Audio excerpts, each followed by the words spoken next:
Hola a todos. I wanted to talk about and give a little bit of background about Papel Picado, look into its history, because this week that's going to be what we work on in class, trying to create some actual Papel Picado. Papel Picado, which we've seen all over the place. If you look at this picture, you've seen it in my classroom. You've seen it when we talk about different celebrations like Dia de los Muertos. It literally means like punched or cut out paper. And it's been found throughout Mexico, and it came from a mix of Europe and indigenous practices.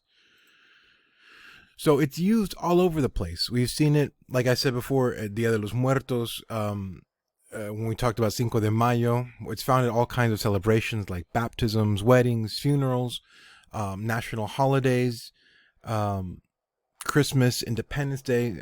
Cinco de Mayo, like I said, we see it all over the place. Here's an example of a skull, probably something that we see during Dia de los Muertos, right?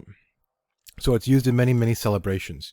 This is, again, a blending of traditions.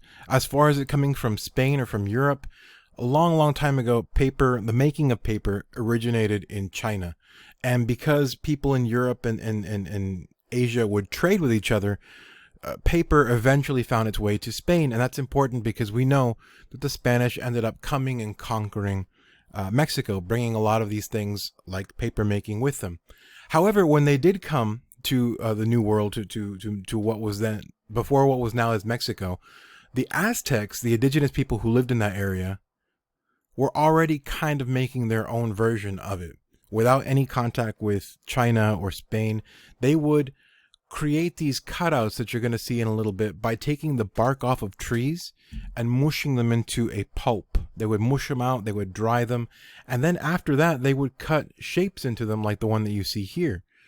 So it was cut with knives. The paper cuts were primarily to celebrate Aztec gods and goddesses. So this was used as like a religious practice for the Aztec people, who, again, we've talked about before, these were people who lived in what is now Mexico. These were the indigenous people. They were always there before the Spanish.